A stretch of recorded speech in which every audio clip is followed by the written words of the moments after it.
had truth and certainty, but there isn't. And so the only way you're going to find truth, the scientific method, is to be skeptical, question each other, and discuss it, which has not been allowed. Before we move off the trying to stop the spread, and I do not want to spend much time on this. I want one person to to take this one up. The efficacy of masks.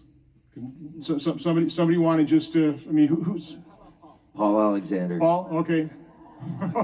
While he's coming up, I'll just say, if all those things fail, we have things like ivermectin and hydroxychloroquine that actually prevent the spread, right? So even if we have a more infectious clone, if we start using these medications, then we can stop the spread. I see Steve Kirsch has stepped up the microphone too. He's got an example, I think, of masks that might work, but again, quickly, because I don't want to spend much time on this. There's more important issues. Two things quickly. I'll touch on masks and Steve will help me. To reiterate something that Dr. Malone said about Dr. Gert van den Bosch, I think the key point he was making is, had we been using a vaccine that could sterilize the virus, that could stop transmission, we would not be in this situation, whether or not the vaccine is needed.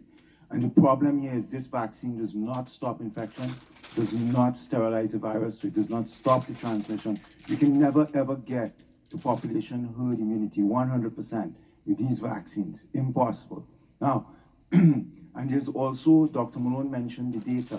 We have some brand new data from the UK and Scotland this week, the third week of reporting for 2022, which demonstrates conclusively that the vaccine is driving the second dose and third booster dose is driving massive infections in the vaccinated. And it is a big, big problem. In terms of masks, and I know Steve will speak eloquently too, we pulled together 150 studies published in the Brownstone. And we could say this, when we looked at all of the comparative studies, there are just two RCTs, which is one is the Danish mask study, and that had a problem to be published. That shows basically that the masks are ineffective in terms of curbing infection. There was one RCT, cluster randomized, out of Bangladesh. It went from zero effect to about a 13%, very modest reduction in risk. The body of evidence, and I speak as an evidence-based medicine specialist, the entire body of evidence tells us conclusively that the blue surgical masks that we've been using and the white masks, the man-made masks, are largely and highly ineffective. They do not stop transmission. And every single place in America that we looked at with a globe where you impose a mask mandate, the actual infections increase. So this was actually one instance where Dr. Fauci was right first, before he changed. So, Mr. Kirsch, just real quickly describe who you are, how you got involved in this, and what point you want to make. Sure. My name is Steve Kirsch. I used to be a high-tech executive. My company was shut down. I started the COVID-19 Early Treatment Fund, was featured on 60 Minutes for discovery of, or for the funding of fluvoxamine, which has proven to be reduced death by a factor of 12, and still the NIH won't recommend it for some reason. And I'm also the founder of the Vaccine Safety Research Foundation. Okay, you have a mask that you want to talk about? Yeah, so there are only two randomized studies that have been done for masks and COVID. And they looked at cloth masks and surgical masks. And in both studies, there was zero effect. So the most recent one was the Bangladesh study. And what we did is we got a hold of the original data set that was used for the paper, and we did the graphs.